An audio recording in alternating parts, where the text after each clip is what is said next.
You know, for anyone out there who is just starting a career in design, or maybe you're finally taking photography seriously after years of just, snapping casual photos on your phone, there's this very specific moment you hit. Oh, the brick wall. Yeah, everyone hits it. Exactly, the brick wall. It's incredibly frustrating. You capture this great photo, you look at the back of the camera, and you just know the bones of it are fantastic. The lighting was perfect, the expression was great. Yeah. But then you bring it onto your computer to give it that, magazine quality polish, to actually engineer the final professional image, and suddenly you're staring at an interface that looks like the control panel of a nuclear submarine. It really does. It's terrifying. You've got histograms, sliders for luminance and chromatic aberration, clipping warnings flashing at you, and you just freeze.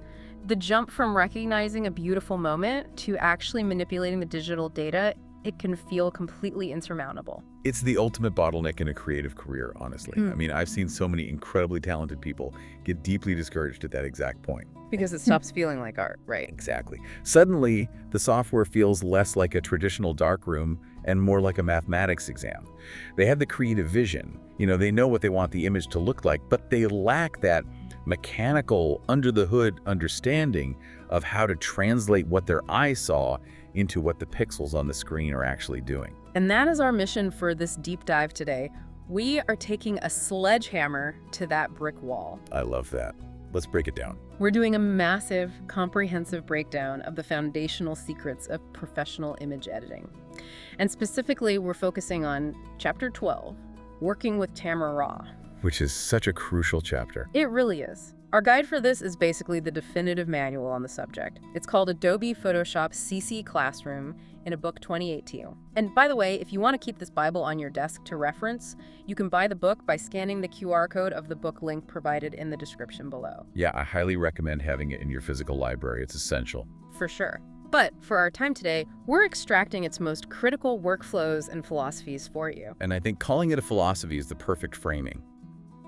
Because what we are unpacking here isn't just, a list of buttons to click. Right, it's not just a software tutorial. No, not at all. Yeah. If you treat image editing like a sterile checklist, you're completely missing the magic. What we're really discussing is a fundamental philosophy of digital art, the philosophy of preserving data and maximizing your creative potential. Which brings us to the golden rule of the whole thing. Yes. The core theme that runs through this entire workflow is the concept of non-destructive editing. We want to manipulate the image, mold it, perfect it without ever permanently throwing away the original photon data that your camera's sensor captured. I love that phrase, photon data. It sounds so sci-fi. Let's start right there with the absolute bedrock of this workflow, which is the RAW advantage. The digital negative. Right. We always hear that professionals shoot in RAW, and the immediate comparison is that RAW files are the digital equivalent of film negatives. But before we lean into the metaphors, let's just establish the mechanics. What actually makes a file RAW compared to the JPEGs or PNGs we use every single day? Well, to understand RAW, you have to understand what happens the microsecond the shutter opens. Light, actual physical photons, hits the millions of microscopic photosites on your camera's image sensor. Okay, so it's a hardware thing first. Exactly. Each of those sites measures the exact electrical charge generated by the intensity of that light. A RAW file is simply a database of those electrical charges. So it's not a picture yet? No.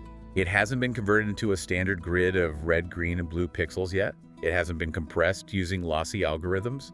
It hasn't had the camera's internal software aggressively apply, like artificial sharpening or contrast curves. It is pure, unadulterated, uninterpreted light data. And this is where the whole file extension alphabet soup comes into play, right? Because unlike a JPEG, there isn't just one universal RAW file type. Precisely.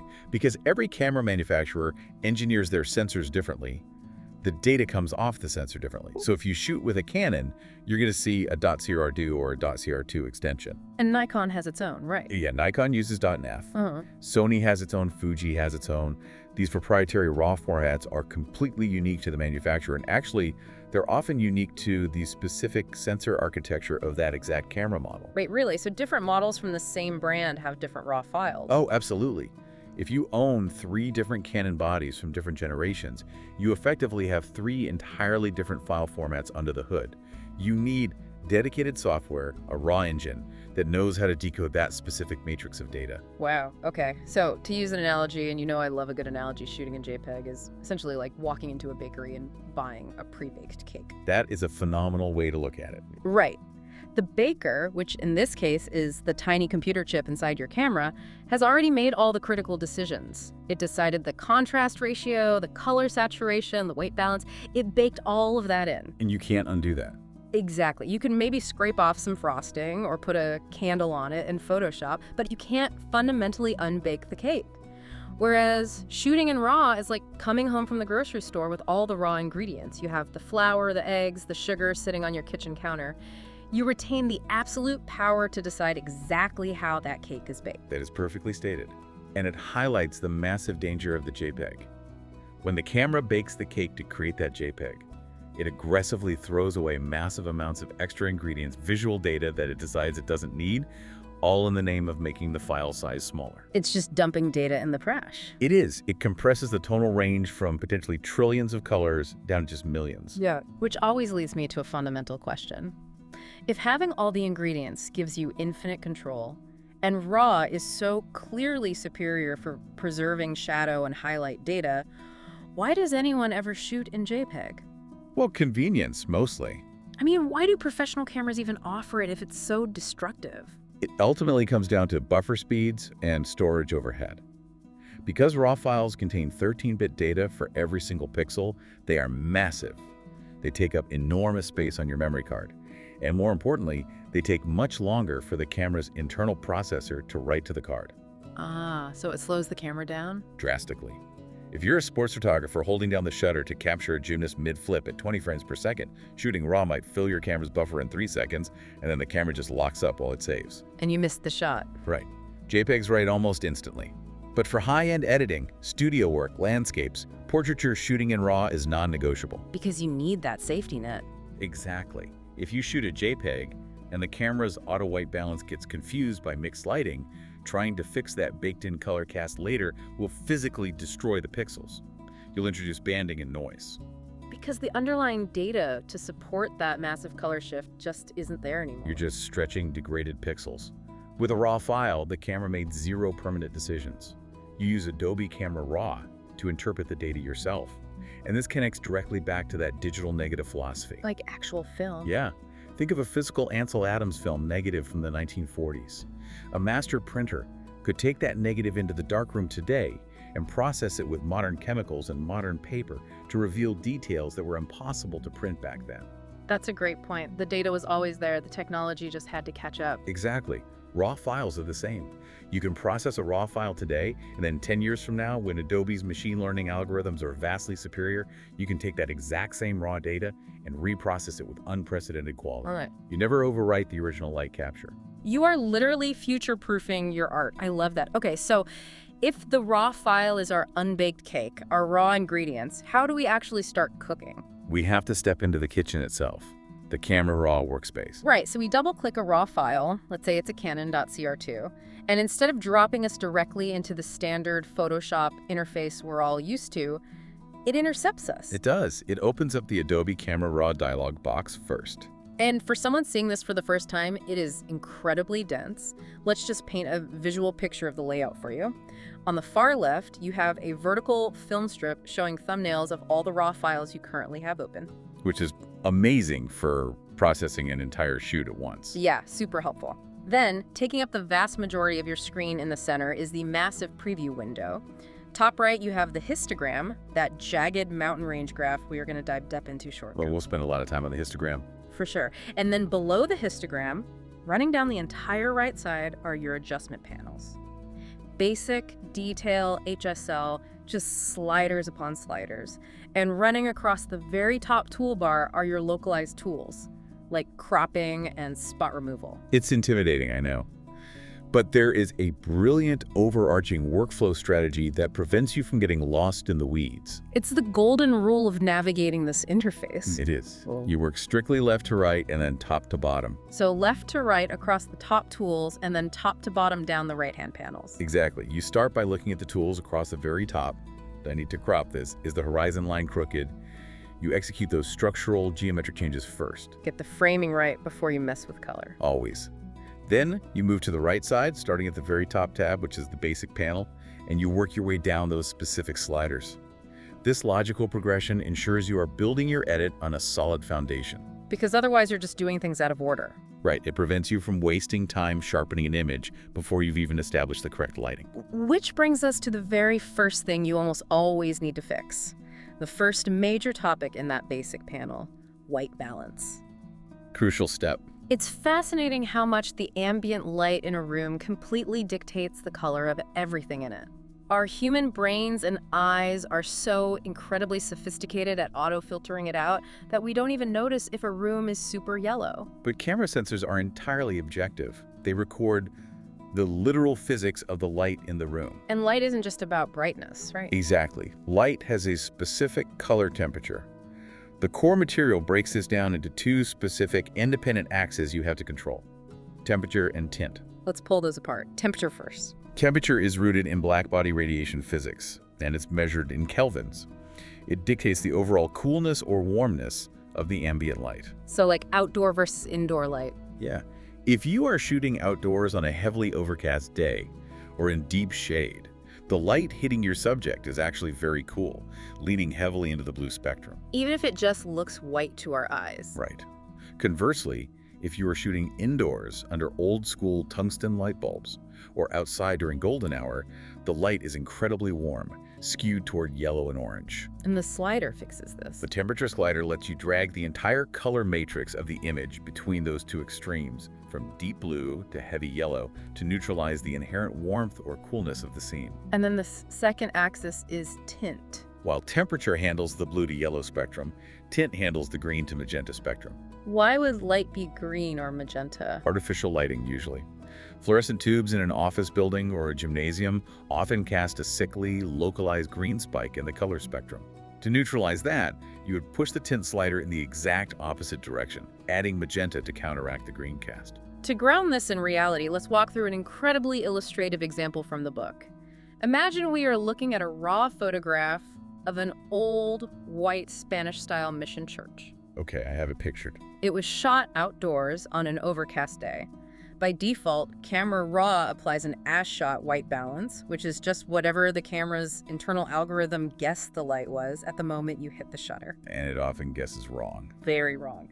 Now, there are presets in a drop-down menu like cloudy or tungsten, and you can try those first. Right. If you select the cloudy preset, the software immediately forces the temperature and tint sliders to a mathematical average of what a typical cloudy day looks like, usually warming it up slightly. And sometimes a preset is a magic bullet. It can be.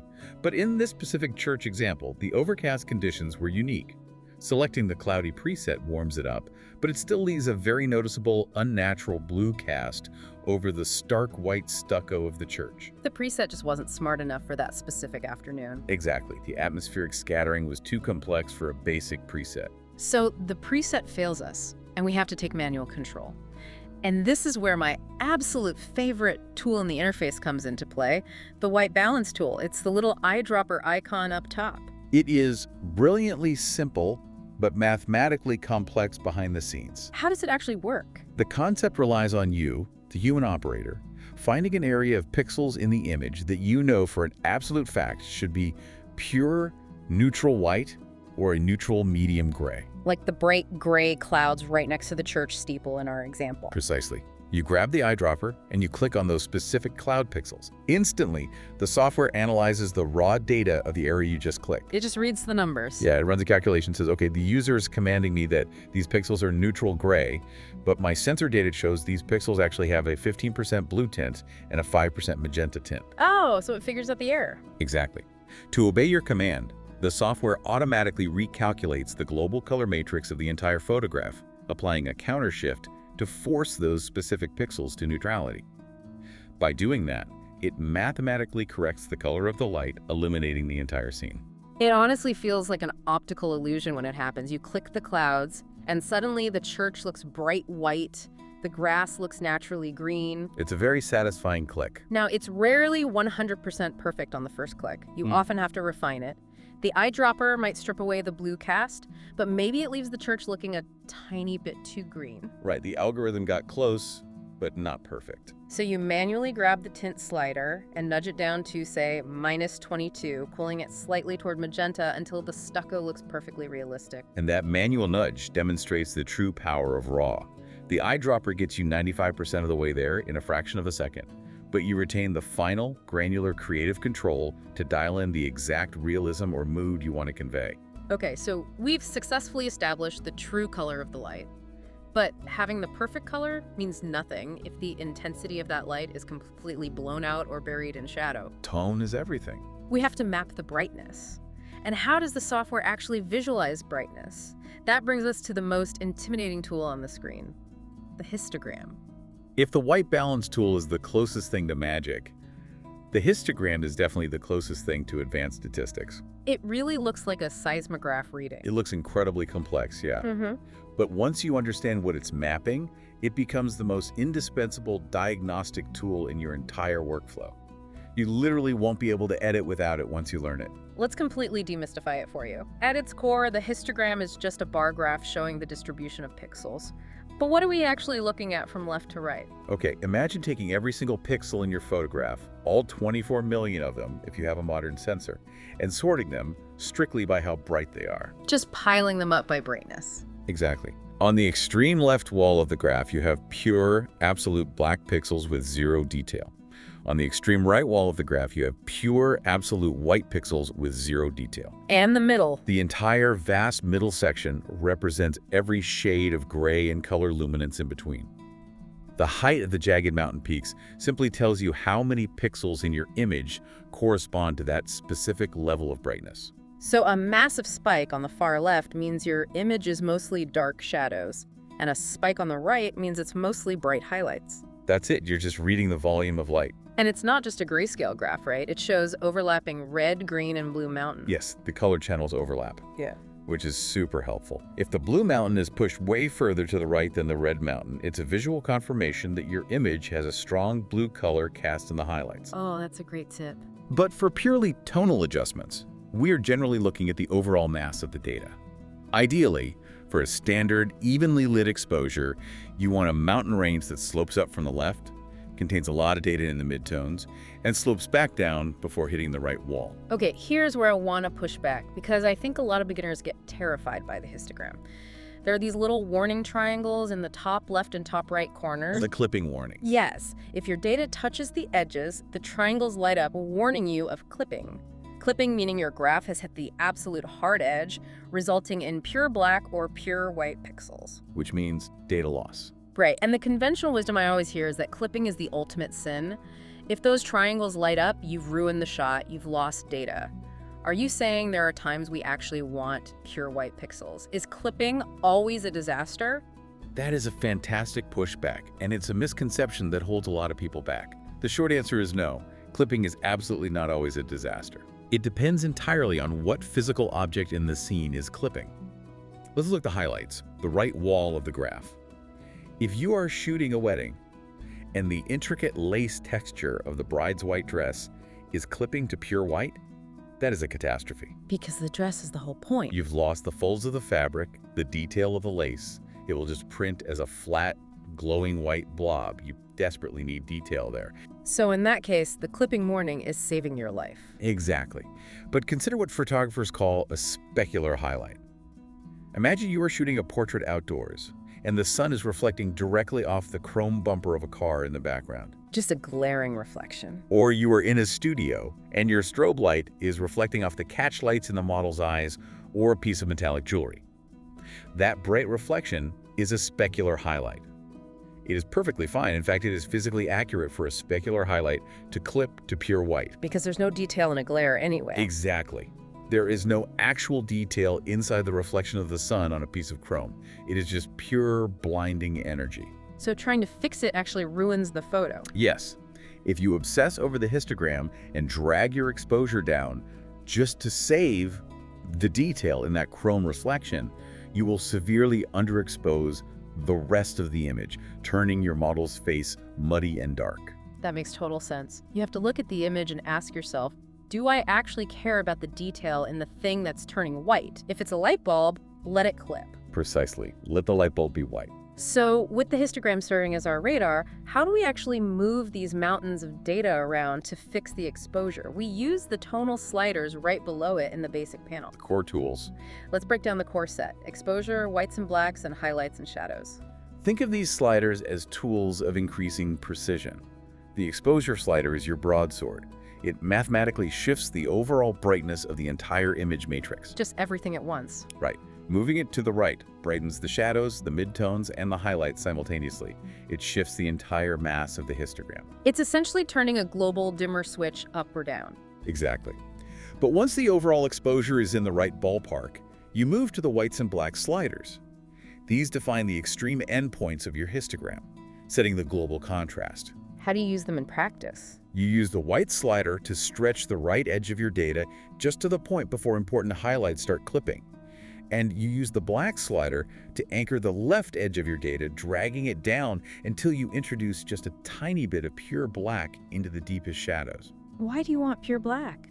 Providing that anchor of pure black gives the photo a solid, dense foundation and prevents it from looking hazy or washed out. And finally, we get to the precision instruments, the highlights and shadow sliders. And I have to say, seeing these work on a raw file for the first time feels like absolute cheating. They are arguably the most powerful tools in the RAW engine. Let's say your overall exposure on a landscape is perfect, but the sky is incredibly bright and the clouds are on the verge of washing out. If you lower exposure, the ground gets dark. Right, you don't want to lower the global exposure. Instead, you drag the highlights slider to the left.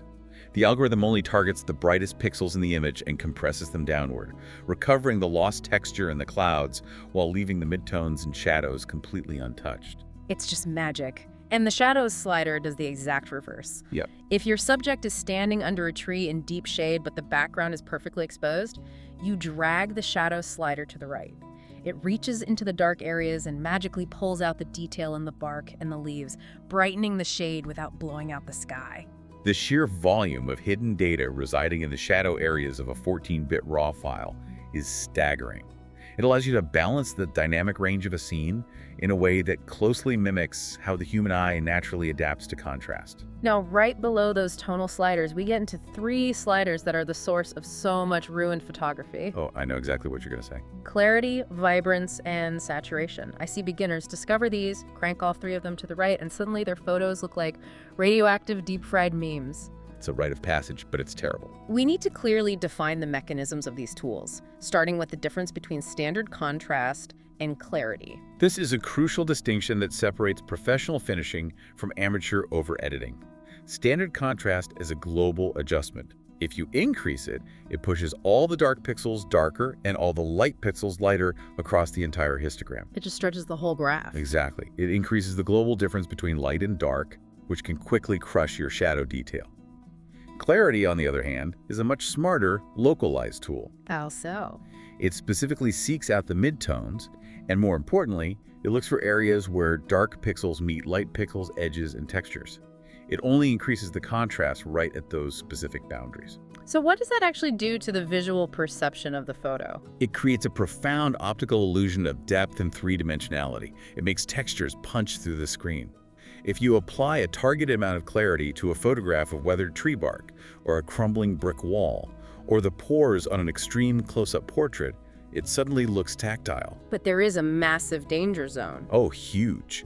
If you push clarity too high, the local contrast at the edges becomes so extreme that it creates bizarre, unnatural dark and light halos around objects. How do you find the right amount? A great industry trick is to actually push the clarity slider up until you clearly see those ugly halos forming around edges, and then slowly pull it back down until they just barely disappear. Find the breaking point and then back off. I like that. Okay, so that's clarity adding textural punch. Now, what about vibrance versus saturation? They both make colors more intense, right? Why do we need 2 sliders taking up space? Because the mathematics driving them are entirely different. Saturation is a blunt, linear tool. If you push the saturation slider to the right, it turns up the volume on every single color pixel in the image equally by the exact same percentage. So everything just gets louder. Yes. A blue that is already incredibly intense gets pushed into a cartoonish, glowing neon blue, while muted colors just get slightly brighter. The fatal flaw of the saturation slider is what it does to human skin. Because skin isn't just one color. Right, because skin contains a lot of subtle reds and oranges. Aggressively increasing saturation will instantly make your subject look like they have a severe sunburn or jaundice. It destroys portraits. And Vibrance solves this. Vibrance is an incredibly sophisticated nonlinear algorithm. When you increase vibrance, it analyzes the entire image and specifically targets the undersaturated colors first. So it leaves the bright stuff alone. Exactly. It brings the dull colors up to match the intensity of the bright colors, but leaves the already intense colors alone so they don't blow out into neon territory. And what about skin tones? More importantly, the Vibrance algorithm has a built-in safety net designed specifically to map and protect the specific hue ranges of human melanin. You can aggressively increase vibrance to make a dull blue sky or green grass pop, and the person standing in the foreground will not turn orange. Their skin tones will remain remarkably natural. It's a nuanced, highly engineered tool. So if we look at our workflow so far, we've neutralized the color of the light with white balance, we've optimized the histogram and recovered shadow detail with our tonal sliders, we've added tactile dimension with clarity, and we've enriched the colors while protecting skin tones using Vibrance. Sounds like a solid edit. The lighting and tone are now mathematically perfect, but we aren't done. We need the image to be crisp, which leads us to the delicate, often misunderstood art of sharpening. Sharpening is arguably the easiest step to get catastrophically wrong, and there is an absolute unbreakable rule before you even touch a sharpening slider. Which is? You must double-click the zoom tool and view the image at exactly 100% magnification. Why is that so rigid? I mean, I have a massive monitor. I can see the whole image perfectly fine when it's zoomed out to fit the screen. Because what you are seeing when you are zoomed out is a lie. A lie. Yeah. To fit a 24 megapixel image onto your monitor, your graphics card is essentially running a scaling algorithm, squishing thousands of pixels together into single pixels. You are not seeing an accurate representation of the true edge contrast at the pixel level. Oh, so the monitor is hiding the detail. Exactly. If you apply sharpening while zoomed out, the image might look punchy and great on your screen. But because you couldn't see the micro level data, you likely applied way too much. When you go to print that photo or export it at full resolution, the edges will be jagged, there will be horrible halos, and the noise will be amplified to unacceptable levels. So 100% is the only truth. At 100% zoom, 1 pixel in your RAW file equals exactly 1 pixel on your monitor. It is the only way to see the actual unvarnished truth of what the algorithm is doing to your data. Okay, so we are zoomed in to 100%, staring directly at the cross on top of our Mission Church tower from earlier. We open the detail panel, and we are faced with the 4 parameters of sharpening: amount, radius, detail, and masking.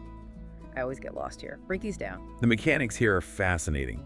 When software sharpens an edge, it doesn't actually add resolution. It creates an optical illusion by finding an edge and making the pixels on the light side of the edge even lighter, and the pixels on the dark side even darker. It just localized contrast again. Exactly. The amount slider simply controls the overall volume or intensity of that contrast effect. A great workflow tip is to temporarily push the amount slider up extremely high, like to 100, just so you can clearly visually monitor exactly what the other 3 sliders are doing as you adjust them. You dial the amount back down to a realistic number at the very end. That makes sense. Exaggerate the effects so you can sculpt it. What does radius do? I find that if I mess with radius, the photo starts looking like a chunky watercolor painting. That's exactly what happens. The radius determines how many pixels outward from the actual edge the software will apply that light and dark contrast effect. Oh, so how far the sharpening bleeds. Right. If you set the radius to 1 pixel, the contrast only affects the pixels immediately touching the edge. If you push the radius to 3 or 4 pixels, that contrast bleeds far out into the surrounding area, which destroys the image. For high-resolution photographic images, standard industry practice is to keep the radius locked very low, usually around 0.9 to 1.2 pixels. If the radius bleeds too far, it destroys the fine geometry of the image. Okay. Amount is the overall volume, radius is the spread. What about detail? The detail slider acts like a high-pass filter. It determines how much of the extremely high-frequency information, the absolute finest microtextures you want to attempt to sharpen. But isn't noise also high frequency? That is the exact danger zone. Digital noise, like high ISO grain, is also high-frequency data. If you push the detail slider too high, the software will aggressively sharpen the noise, making the image look incredibly grainy. Keeping detail relatively low, around 25, focuses the sharpening on the actual physical structures in the photo rather than the digital artifacts. And now we arrive at my absolute favorite revelation in this entire workflow, the masking slider. Because sharpening has a fatal flaw, right? It definitely does. If you are sharpening a portrait, you desperately want the eyelashes and the reflections in the eyes to be razor sharp, but you absolutely do not want to sharpen the pores in the model's cheeks. No, that would be a disaster. Or in a landscape, you want the leaves sharp, but you don't want to sharpen a clear, flat blue sky because the only thing existing in a flat sky is digital noise. Sharpening flat areas ruins them. Precisely. And that is the exact problem the masking slider solves. When masking is set to 0, the sharpening algorithm is applied dumbly and evenly across every single pixel in the image. Which we don't want. Right. As you increase the masking slider, the software runs an edge detection routine. It starts to restrict the sharpening effect to only the strong, high contrast edges in the photo, acting like a shield to protect the smooth, flat areas. But when you just move the slider, it's really hard to tell what the software considers an edge and what it considers a smooth area. This leads to the massive aha moment, the hidden trick that changes everything, the Alt or Option key shortcut. It is the best hidden feature in Camera Raw.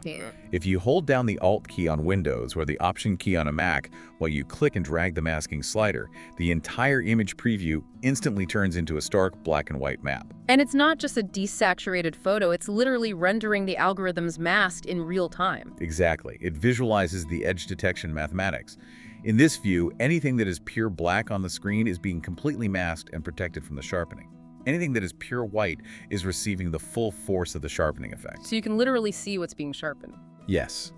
So as you hold the Alt key and slowly drag the slider to the right, you watch the flat blue sky turn pure black, meaning it's totally safe.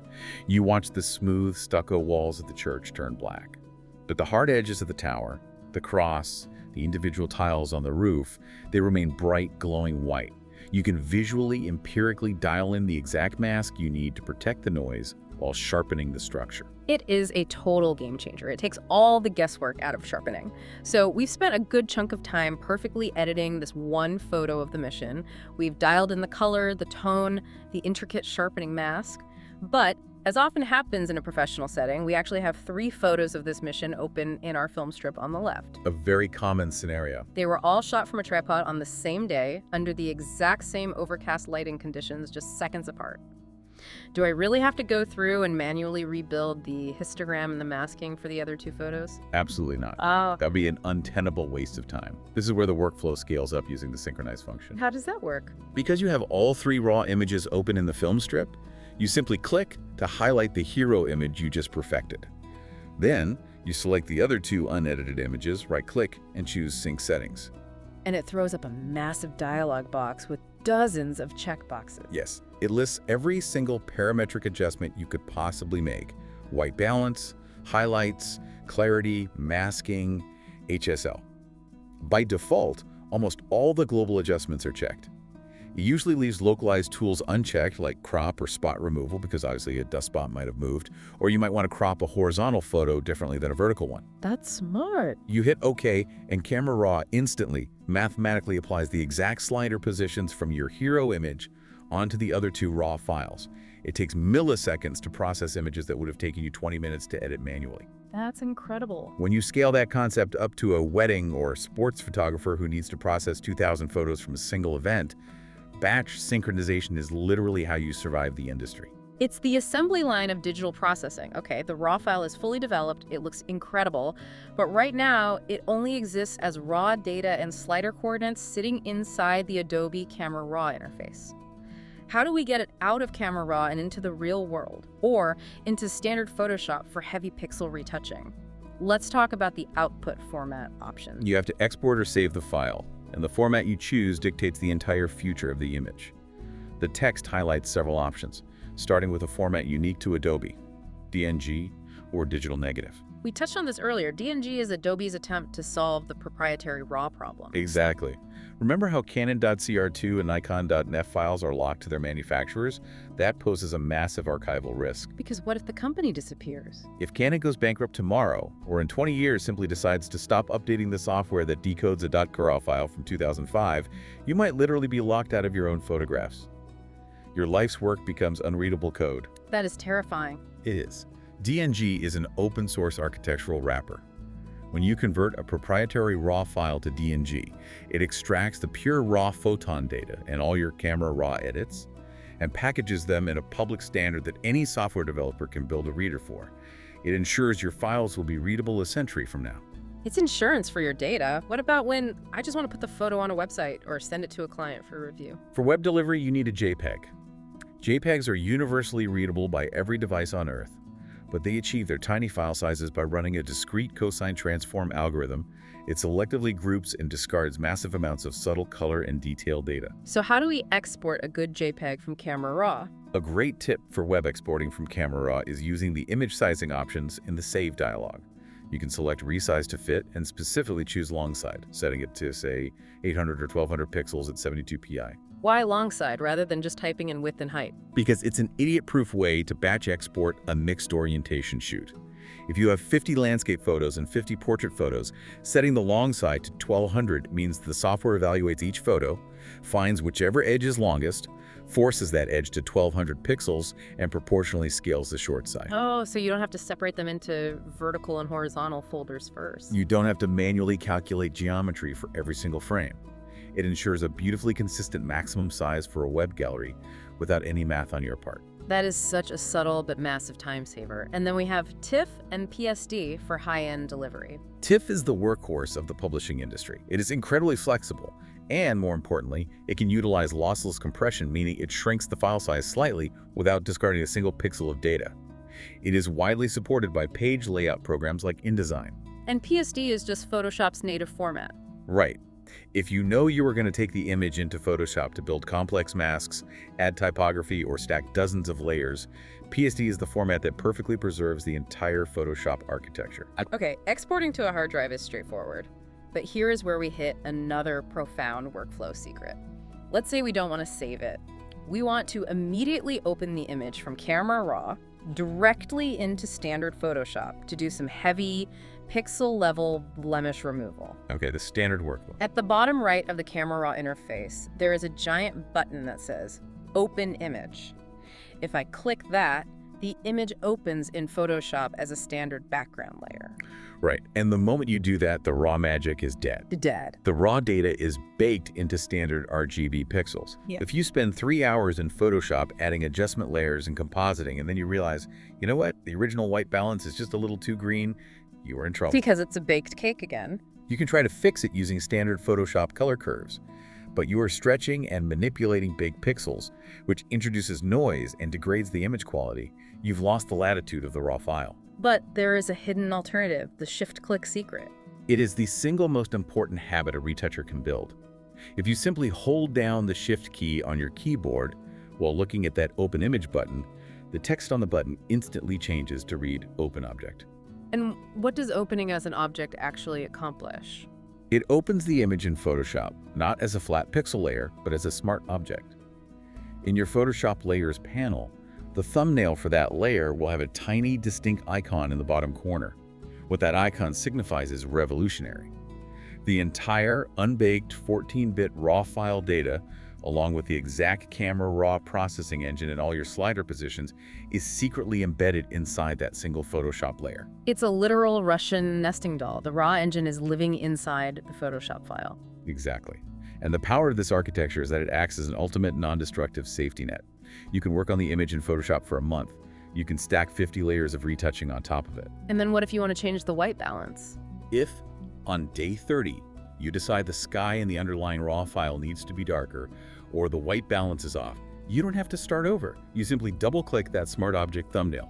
Photoshop instantly suspends what it's doing and reopens the Camera Raw dialog box. Wow. And there is your raw image, with the highlights slider exactly where you left it a month ago. You drag the slider down, hit OK, and the Smart Object magically updates the foundational pixels inside your complex Photoshop document, automatically flowing underneath all the other layers you've built. It allows you to constantly reach back in time and tweak the fundamental physics of the light without destroying your progress. That is exactly it. It completely removes the paralysis of making a permanent mistake early in the process. That is just brilliant. Okay, so armed with our embedded smart object, we have transitioned out of Camera Raw and into standard Photoshop. We are moving into advanced pixel-level retouching. We are leaving global lighting adjustments behind and tackling specific problems, blemishes, eye enhancements, skin smoothing that the broad sliders of Camera Raw just aren't designed to fix. To explore this, let's look at a very practical common scenario from the book. A close-up, high-resolution portrait of a bride. She is outdoors, and while the composition is lovely, the raw file has some distinct issues that require surgical intervention. The first issue is global color, and ironically, even though we are in Photoshop, we are actually going to use our smart object power to jump right back into Camera Raw to fix it. The model looks a little sunburned, her skin is just a bit too red and intense. Right, and to fix sunburned skin, we don't use the white balance tool because the overall color of the ambient light hitting the background trees is perfectly fine. If we cool the white balance, the trees turn blue. Right, that would ruin the background. We need to target specific color channels in isolation. In Camera Raw, we open the HSL panel, Hue, Saturation, and Luminance. The HSL panel is incredibly powerful for color grading. It gives you independent surgical control over 8 different color ranges. Well, To fix the sunburn without ruining the environment, we jump into the Saturation tab within HSL, and we make very specific microscopic reductions. We pull the red slider down slightly, the orange is down a bit, and the magenta is down. so we're just targeting the skin. By doing this, we are selectively draining just a fraction of the intensity from the exact color wavelengths that make up human blood and melanin. It instantly cools down the flushed redness in her cheeks and forehead, while leaving the deep blue of her eyes and the vibrant green of the forest completely unaffected. Okay, the global skin tone is fixed. Now we need to deal with the actual surface of the skin. We are back in Photoshop, and the bride has a few minor blemishes, and she is wearing a metal nose stud that we want to remove for a cleaner profile. We want to use the healing brushes, but we immediately hit a structural roadblock. Yes, we. If we try to use a healing brush on our smart object layer, Photoshop throws an error. Right, because healing brushes work by actually replacing, overwriting, and permanently destroying pixels. And a smart object's entire reason for existing is to protect the raw data from being overwritten. The architecture physically blocks destructive tools. So what's the workaround? So the proper workflow dictates that we duplicate our smart object layer so we have a pristine backup hidden away, and then we rasterize the copy. Rasterizing strips away the raw wrapper and permanently bakes that specific layer into a standard, flat grid of editable RGB pixels. Now we can paint on it. And when it comes to painting out blemishes, there are 2 tools that sound almost identical but function very differently. The spot healing brush and the standard healing brush. Let's start with the spot healing brush, which we're going to use to wipe out that metal nose stud. The spot healing brush is driven by automation. The critical detail here is to look at the top options bar and ensure the type is set to content aware. Content aware is basically magic. It's an incredibly complex machine learning algorithm. When you use the spot healing brush, you don't tell the software where to find clean skin. You simply adjust your brush size to be slightly larger than the nose stud, and you paint over it. And when you release the mouse, When you let go, the algorithm instantly analyzes thousands of pixels surrounding the area you painted. It evaluates the high-frequency texture of the pores, the low-frequency lighting gradients across the curve of the nose, and the underlying color. it's doing all that math instantly. Yes. It then mathematically invents entirely new pixels that seamlessly replace the metal stud, blending the new texture and lighting perfectly into the surrounding context. 90% of the time, it is a flawless one-click miracle. It is shockingly good.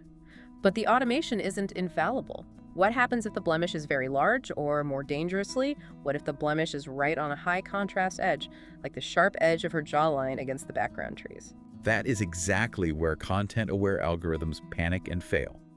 If you try to spot heal a blemish directly on the jawline, the algorithm will look around for context, accidentally sample the green pixels from the trees behind her, and try to blend them into her face. Oh wow, so you just get a green smudge. Suddenly, you have a smeared, blurry green chunk missing from her jaw.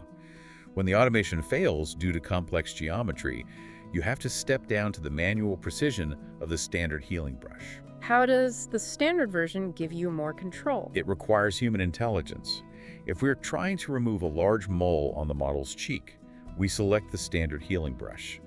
But before you can paint, you have to establish a source point. You have to tell it where to look. You hold down the Alter Option key, and your cursor turns into a tiny target reticle. You visually search the model's face for a patch of skin that is perfectly clean and crucially has the exact same pore texture and relative brightness as the skin surrounding the mole. You click to sample that clean area, then you move your brush over the mole and paint. So it's just copying and pasting. Not exactly, that's what the clone stamp does. The healing brush is smarter. It takes the physical texture from the clean area you sampled, but it dynamically blends the luminosity and color to match the area surrounding the mole. Oh, that's brilliant. It requires a good eye to pick the right sample point, but it gives you absolute dictatorial control over exactly where the replacement pixels are sourced from. Okay, the blemishes are gone. Now let's focus on the eyes, which are always the focal point of a portrait. We are going to use two tools that are practically ancient in Photoshop terms, but still incredibly effective: the Dodge tool and the sponge tool. Let's start with the sponge tool. What is the mechanism of a digital sponge? The sponge tool literally acts like a sponge for color saturation. It either soaks up color to desaturate an area, or it squeezes color out to saturate it. So for eyes, what are we doing? In our portrait, we want the bride's blue irises to stand out. We set the sponge tool to saturate mode, and we ensure the vibrance box is checked so it doesn't push the color into neon territory. We select a soft-edged brush, lower the flow, and lightly paint over the irises. It forces the blue pixels to intensify, drawing the viewer's immediate attention to the center of the eye. And we can instantly flip the tool to do the exact opposite for the whites of the eyes. Yes. We switch the sponge tool to desaturate mode. We shrink the brush down, and we carefully paint over the tiny red capillaries and veins in the extreme corners of her eyes.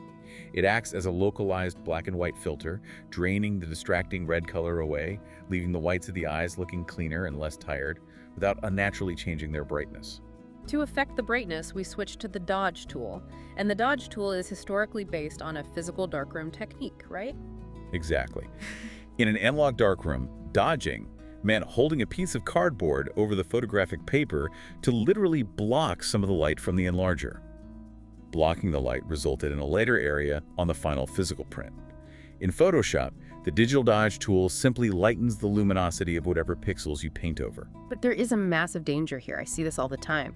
If you just grab the Dodge tool and violently paint over the whites of the eyes, you destroy the shadows. The eyes turn into flat, glowing, radioactive white orbs that make the person look like an alien. How do we brighten the eyes while maintaining their spherical 3D shape? The secret to dodging eyes is found up in the tool options bar. You have to set the tonal range for the dodge tool. By default, it operates on midtones. But if you change the range drop down to highlights, you fundamentally change how the brush behaves. What does restricting it to highlights actually do? It tells the dodge algorithm to only affect pixels that are already relatively bright. Think about the anatomy of an eye. The whites are bright, but there are tiny dark eyelashes, and crucially, there is a dark, soft shadow cast by the upper eyelid onto the eyeball itself. Which gives it that round shape. That shadow is what gives the eye its round volume. By setting the dodge tool to highlights, you can paint broad strokes over the entire eye area. The algorithm will safely boost the luminosity of the whites while completely ignoring and protecting the dark shadow of the eyelid and the dark pupil. It selectively brightens without destroying the geometric depth of the face. Which leads perfectly into a broader philosophical point about retouching. We have all these incredible tools to erase, smooth, brighten, and manipulate. When you are a beginner, the absolute overwhelming temptation is to use them on every single millimeter of the face. And that lack of restraint is the ultimate hallmark of an amateur retoucher. There's a massive warning here. Your goal in retouching a portrait is to remove distractions, not to remove the person's humanity. I love that. Remove distractions, not humanity. A distraction is a temporary blemish, a stray hair across the eye, a harsh specular reflection. A distraction is not a laugh line. If you aggressively use the healing brush to eradicate every single fine line around a 40-year-old's eyes, or smooth out the natural topography of their cheeks until they look like porcelain, they stop looking like a human being. They look like a plastic mannequin. It just looks creepy. You have to train your eye to leave enough texture, enough subtle imperfection, so the face retains its character and its soul. I think everyone needs to hear that. Restraint is the hardest skill to learn. However, there are commercial situations, high-end fashion, beauty campaigns, stylized bridal shoots, where you do want a slightly smoother, flawless overall look to the skin, beyond just spot healing. There is an advanced, multi-step technique for targeting skin tones and applying a surface blur. Let's walk through the mechanics of this because it beautifully connects several different Photoshop architectures. Step 1. If we are going to blur the skin, we need to mathematically isolate the skin from the rest of the image. Right. If you just apply a blur to the whole layer, you ruin the razor-sharp eyelashes, the texture of the hair, the details in the jewelry. We only want to affect the epidermis. So we use a selection engine called Color Range. You go up to the Select menu, choose Color Range, and there's actually a dedicated option in the drop-down explicitly named Skin Tones. That feels like Adobe is just doing the work for you. It's an incredibly powerful head start. The software scans the entire image matrix, searching for the specific mathematical color values and luminance ratios associated with human skin across all ethnicities. But it's just looking for color. It often accidentally grabs other things in the environment that happen to share those hues, maybe a leather chair in the background or a piece of wooden furniture. So how do you filter out the chair? To restrict the selection, you check a box within the dialog called Detects Faces. Now, the algorithm cross-references the skin colors with geometric shapes, looking for clusters of color that resemble the oval structure of a human face. You then use a fuzziness slider to tighten the tolerance of the selection until only the exact skin areas on the face and neck are selected. Okay, we have the skin perfectly isolated. You see the classic marching ants, dotted lines shimmering around her face. What's the next step? First, with that selection active, you might add a curves adjustment layer, just to pull down the red channel slightly, refining the color of the skin independent of the background. But the main event is the smoothing. We select our corrected pixel layer, duplicate it so we are working non-destructively, and we name this new layer Surface Blur. Now, why specifically a surface blur filter? Why not just use the standard Gaussian blur that everyone is familiar with? Because a standard Gaussian blur is algorithmically dumb. It averages pixels together equally in all directions. If you apply a Gaussian blur to a face, the sharp edge of the jawline blurs outward into the background. The sharp edge of the lips blurs into the chin. It destroys the boundaries of the anatomy, leaving the subject looking like they're glowing through a thick haze. And a surface blur doesn't do that. A surface blur is an edge-preserving filter. It evaluates the contrast differences between neighboring pixels. It aggressively blurs the smooth, low-contrast surfaces like the cheeks and forehead. But when it detects a high-contrast boundary like the edge of a nostril or the line of the lips, it deliberately stops blurring, protecting the structural integrity of the face. So it smooths the broad planes of the face but leaves the geometry intact. Exactly. You define how it behaves using two parameters, radius and threshold. Radius dictates the physical size of the blur, and threshold determines exactly how much contrast an edge needs to have before the filter decides to protect it. But even with a highly intelligent edge-preserving blur, applying it at 100% strength still leaves the model looking a little glassy and heavily filtered. It's too aggressive. Which is why we rely on layer opacity. We go to our layers panel, select the surface blur layer, and dial the overall opacity down to around 40%. Blending it back in. This is the magic step. We are now optically mixing 40% of the ultra-smooth blurred skin with 60% of the sharp original pore-filled skin texture from the layer sitting underneath it. The blur fills in the micro shadows of the pores, softening the overall texture, but the underlying layer ensures the skin still looks like physical human skin. And even with all that automation, the final step of this technique relies entirely on manual cleanup. Yes, because no selection tool or edge detecting blur is perfect. The blur will inevitably creep slightly into areas that absolutely must remain razor sharp, the extreme edges of the eyelashes, the eyebrows, the specular reflections in the pupils. So you have to erase it. So you add a layer mask to your surface blur layer, you take a soft-edged black brush, set to a low opacity, and you physically, meticulously paint over the eyes, the eyebrows, the nostrils, and the lip line. You are literally painting away the blur effect in those specific areas, letting the perfect sharp details from the layer below punch through. It is a slow, meticulous process, but it is exactly how high-end magazine covers achieve that flawless yet textured look. It is incredibly satisfying when you dial the opacity in perfectly. So if we look at what we've accomplished, we've mastered the Camera Raw interface, manipulated the physics of lighting and tone, protected the image with smart objects, and executed highly advanced pixel-level retouching. We have an arsenal of technical tools, but as any seasoned professional will tell you, having the tools is entirely useless if you don't have a rigorous, bulletproof methodology to organize them. Absolutely. How does someone avoid the nightmare of losing a client's files or accidentally saving over a master document? This brings us to a crucial macro-level discussion on professional workflow, specifically looking at Jay Graham's playbook from the text. This might be the most valuable part of the entire discussion for someone transitioning from hobbyist to professional. Jay Graham is a veteran photographer with over 25 years in the trenches. He survived the transition from shooting film to shooting digital. He shoots massive advertising campaigns and architectural jobs. He has personally felt the existential terror of a crashed hard drive or a lost negative. He outlines a rigid, non-negotiable 6-step workflow. This isn't just software advice, this is career survival advice. Step 1 is capture, and we've hammered this point home already. He states unequivocally, always shoot raw. Always. If for some reason you are shooting a live event and you are desperately out of card space and forced to shoot JPEG, you must shoot the highest resolution, lowest compression JPEG your camera offers. His underlying philosophy is you cannot mathematically invent data later. Capture every possible photon you can in the field. Right, and step 2 is where the vast majority of digital artists fail catastrophically. Organize immediately. Let's talk about the absolute chaos of file names.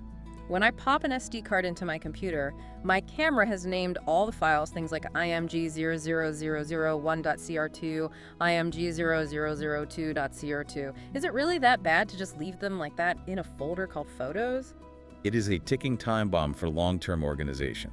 Graham's point is that cameras have limits. Eventually, your camera is going to hit IMG 9999 and reset its counter back to 00001, or you buy a second camera body, and it also uses the IMG 00001 format. So you get duplicates. Within a few years, you will have 10 different photographs scattered across your hard drive, all named IMG 00045.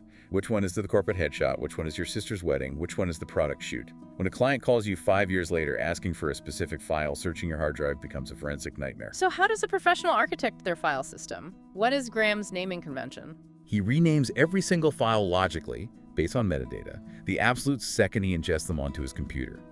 He uses a rigid year, month, day format. So if he shoots a commercial job at Stinson Beach on October 18th, 2017, he creates a master folder named 171018 Stinson.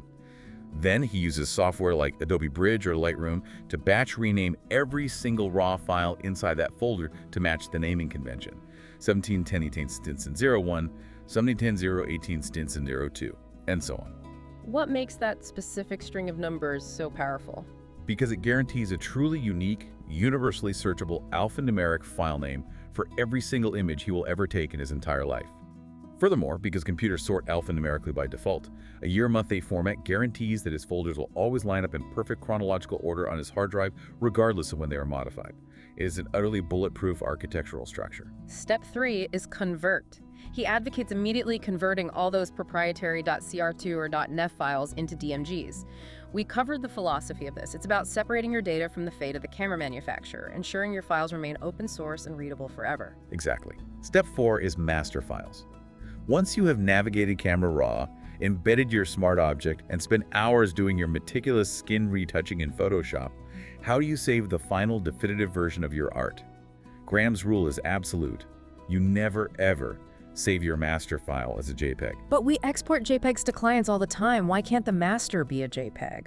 Because of the insidious nature of the discrete cosine transform compression we talked about, JPEG compression is lossy, but more importantly, it is cumulative. What do you mean by cumulative? Every single time you open a JPEG in Photoshop, make a tiny adjustment. Maybe you just crop it slightly and hit save. The software has to reevaluate the entire grid of pixels and reapply the compression algorithm. It throws away a little more data, creates a few more artifacts. It's the digital equivalent of making a photocopy of a photocopy of a photocopy. So it just gets worse over time. Over the years, the image quality will visibly degrade into a blocky, artifact-filled mess. Your master files must be saved as PSDs or TIFFs. Those formats use lossless compression. You can open, edit, and save a TIFF 10,000 times, and it will never, ever lose a single pixel of quality. It remains pristine. Step 5 is delivery. You have your massive, lossless, multi-layer PSD master file securely saved. Now you have to actually generate a file to give to the client. And Graham focuses heavily on the complexities of color spaces during this step.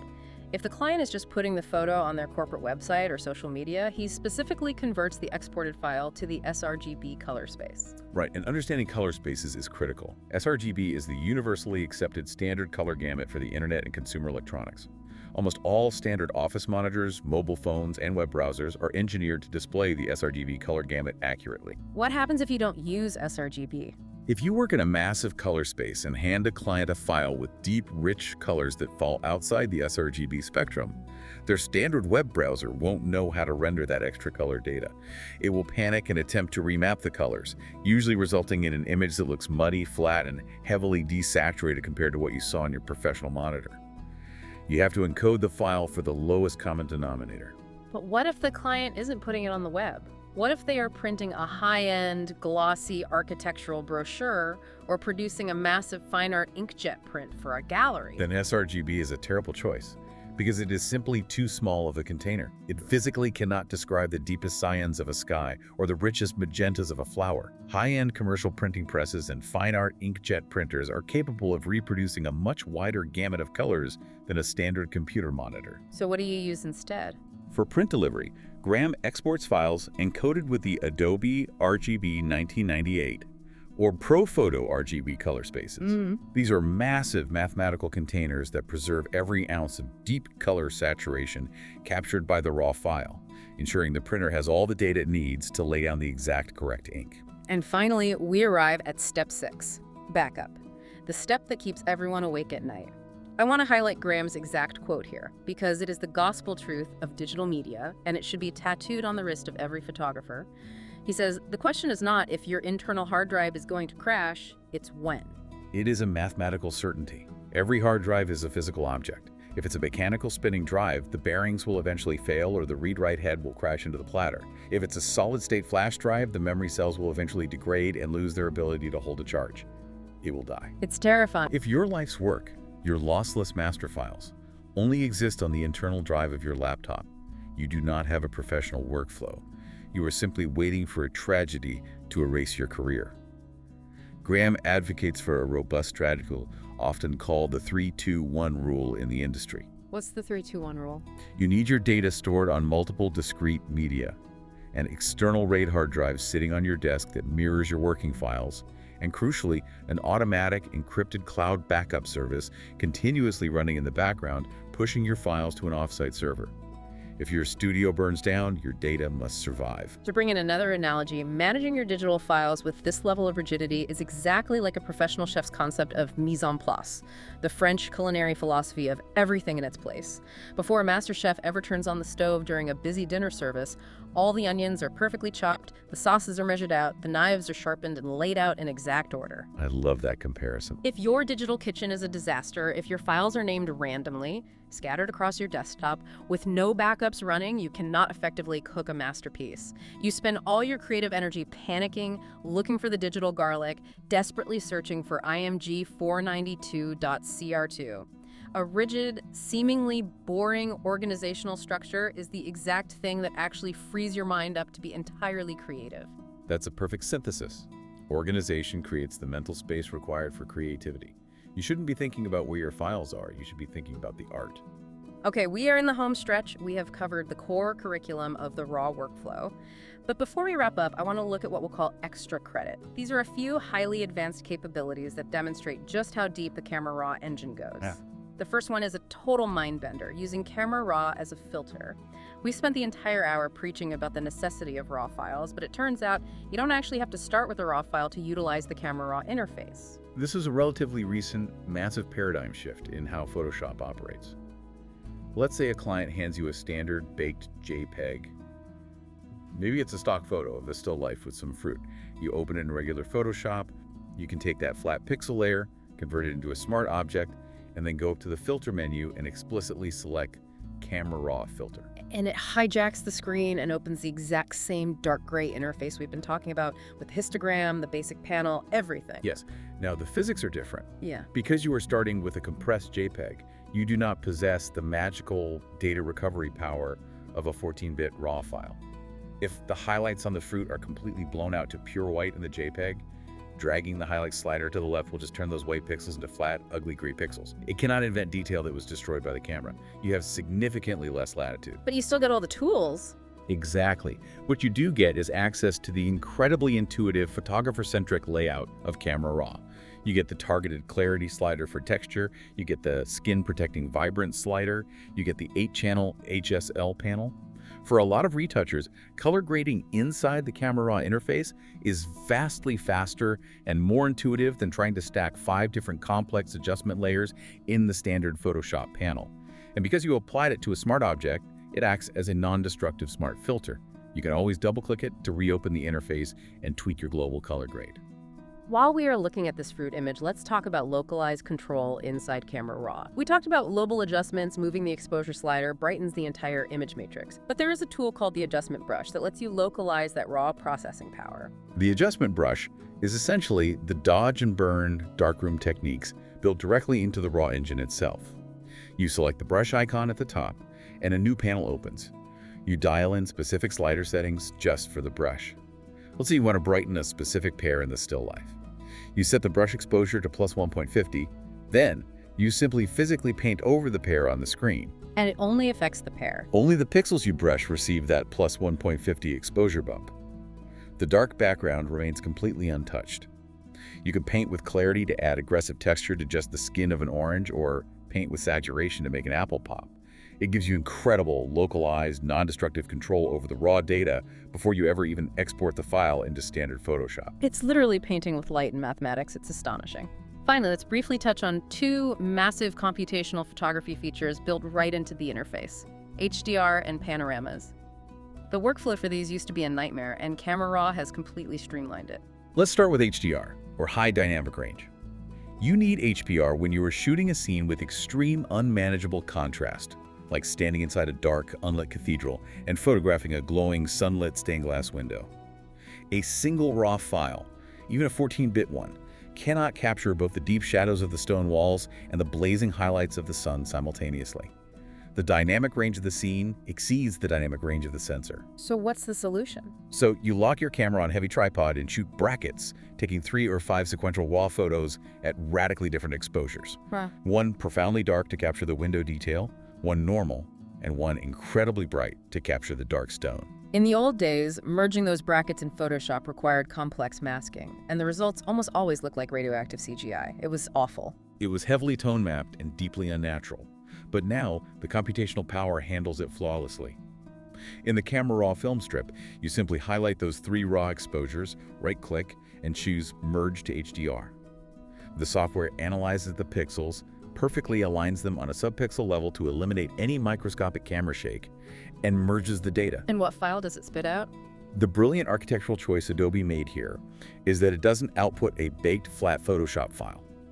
It outputs a brand new, astronomically dense 32-bit floating point DNG RAW file. It generates a single master RAW file that contains every single photon of shadow data from the overexposed shot and every ounce of highlight data from the underexposed shot. You then take that super RAW file and edit it using the normal basic panel sliders, compressing the massive dynamic range naturally. And building panoramas works under the exact same philosophy. Exactly. Yeah. If you want to shoot a sweeping, ultra-high resolution landscape, you mount your camera vertically and shoot 10 overlapping photos as you pan across the horizon. You select all 10 raw files in the film strip, choose Merge to Panorama. The computational engine analyzes the geometry, mathematically warps the images to correct for lens distortion, blends the exposures seamlessly so the sky is uniform, and again outputs a massive gigapixel DNG RAW file.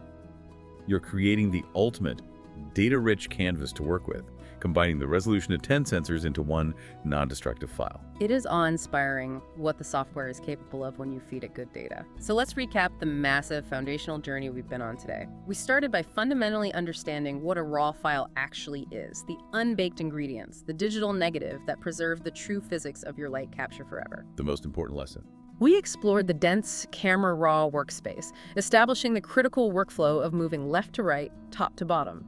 We learned how to mathematically neutralize the color of ambient light using the white balance tool and the eyedropper. We learned how to read the complex topography of the histogram and how to carefully manipulate the tonal sliders to map the brightness of the scene without arbitrarily fearing specular clipping. We decoded the crucial difference between global contrast and the tactile local contrast of clarity, and we explored how the vibrance algorithm actively protects human skin tones while enhancing color. Yeah, that's huge for portraits. We dove deep into the delicate, dangerous art of sharpening, ensuring we only sharpened at 100% zoom, and utilizing the all-key mask trick to visualize the edge detection algorithms and protect flat areas from noise. We scaled our workflow across multiple images using synchronization, and we learned the profound, career-saving importance of shift-clicking to open our files as embedded smart objects, nesting the raw engine safely inside Photoshop. From there, we took it to the next level with advanced localized retouching. We used the HSL panel for surgical color corrections. We explored the algorithmic magic of content-aware spot healing versus the manual precision of the standard healing brush.